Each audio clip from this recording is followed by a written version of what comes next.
Assalamualaikum warahmatullahi wabarakatuh. Alhamdulillah. Wassalatu wassalamu ala Rasulillah Sayyidina wa Maulana Muhammad wa ala alihi wa ashabihi wa man tabi'ahu wa wala.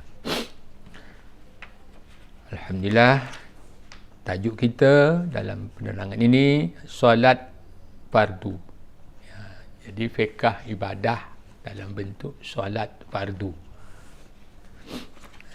Jadi solat fardu ini solat yang wajib. Ya, furida ala ummati fi lailatul Isra qamsuna. Ya. Qamsuna salawat. Ada 50 salawat.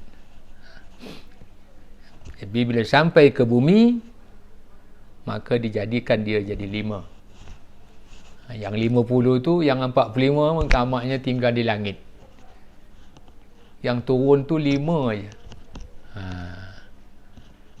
Kalaulah 5 ni pun ada yang tak sembahyang. Oleh sebab itu tak bolehlah kita ringan-ringankan ibadah ini. Atas sebabnya itulah ada sifatnya wajib. Ada sembahyang wajib. Sembahyang wajib ni tak boleh tidak, kita mesti buat. Berpahala buat. Dan berdosa kalau kita tinggalkan. Jadi kalau kita tinggalkan itu satu dosa, maka wajib memperbuatnya. Cuma 5 waktu sahaja. 5 waktu.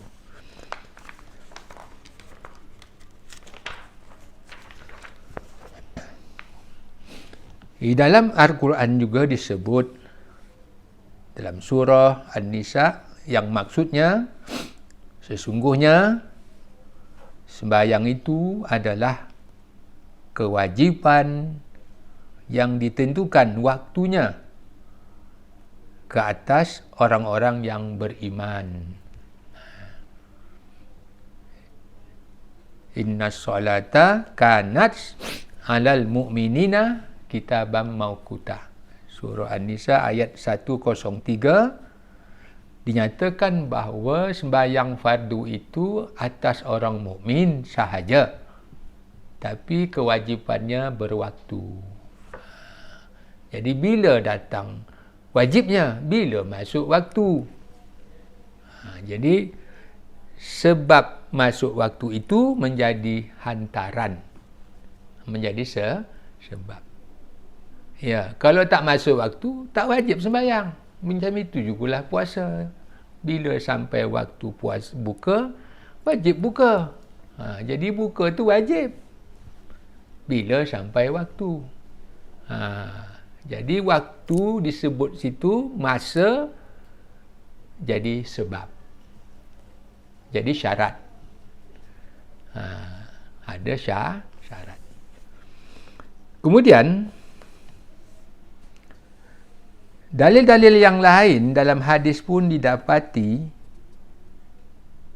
jawapan Rasulullah sallallahu alaihi wasallam kepada seorang yang Arab Badui yang bertanya baginda itu mengenai kewajipan menunaikan sembahyang.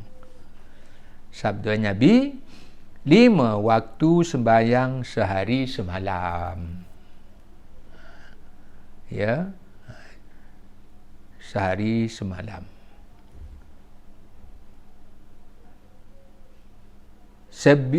Badui itu pun bertanya lagi, adakah diwajibkan ke atasku selain itu, selain yang 5 waktu ni?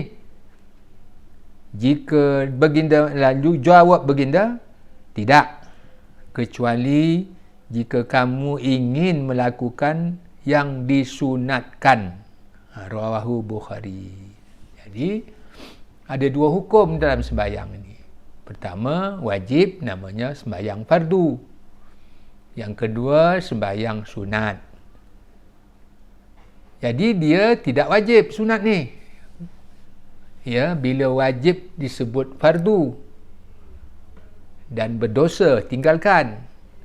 Bila dua sunat berpahala buat, tak berdosa ditinggalkan. Jadi itu jadi pilihan. Sembahyang sunat qabliyah zuhur, ba'diyah zuhur. Boleh tinggal, boleh. Qabliyah ba'diyah ni boleh tinggal. Tapi rugilah.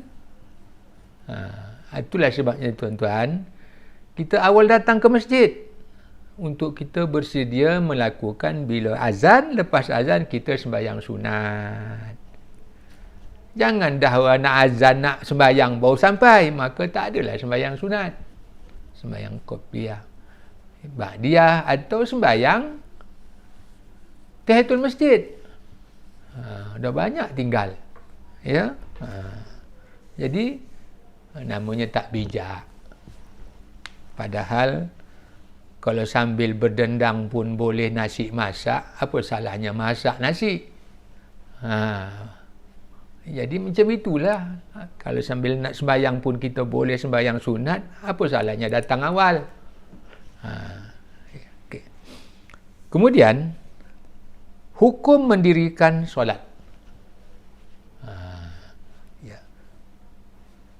Kefarduan sembahyang merupakan satu kewajipan yang wajib dilaksanakan oleh mereka yang telah mencukupi syaratnya. Meninggalkan pelaksanaan itu bolehlah memastikan dia menjadi berdosa besar. Jadi bila sebut dosa tu mesti kita groan, mesti kita takut. Jangan pula kita dah dosa besar senyum lagi. Dia itu dah jadi orang yang bongkak. Dalam hati ni, kita kepada Allah ni ada dua sifat ada sama hati kita. Pertama, takutkan Allah. Yang kedua, harap akan Allah. Ada harap. Ar-raja' itu harap. Al-khawf itu takut. Takut, tinggalkan sembahyang. Takut neraka. Ya.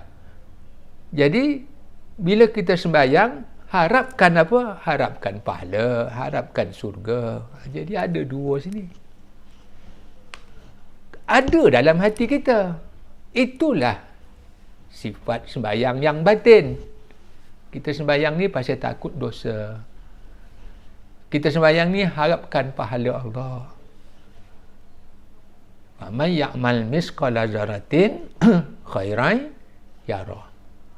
Wa man ya'mal misqala dzarratin syarran yara.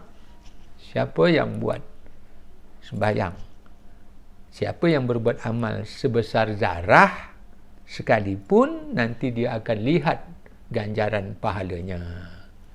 Walaupun kecil. Qalilun inan nas, kasirun indallah. Benda tu kecil di sisi manusia, tapi besar nilainya di sisi Allah. Jadi kalau Allah nak bagi banyak mana pun, walaupun sebesar zarah, apalah sebesar zarah. Tapi kalau Allah nak bagi pahala, itu tunggu kehendak Allah. Harus saja Allah bagi banyak, harus tak dibagi. Tapi haraplah, ya Allah terimalah sembahyang saya. Yang ini yang mesti ada harap itu. Walaupun sebesar zarah, kita diberi pahala. Jadi ada dua dalam batin kita dalam ibadah ini. Khauf dan ar-raja'. Jadi yang batin tu ada. Itu yang nilainya besar. Pahalanya besar yang batin itu. Jadi jangan kita meremeh-remehkan perbuatan yang sedikit. Lalu tak ambil peduli. Alah, kecil je. Ya, kalau Allah bagi sebesar kapal. Kalau segenggam satu kati amalan kebajikan ni, yang batinnya tak sama dengan satu bahtera amalan yang zahir. Jadi harap jugalah, jangan tak buat. InsyaAllah. Saya ingat itu sajalah pemahaman saya dalam melihat kesimpulannya. Satu, sembahyang zahir nampak dalam perbuatan zahir. Sembahyang batin ada dalam hati kita. Seperti ikhlas, takut dan harap. Wallahu a'lam. Assalamualaikum warahmatullahi wabarakatuh.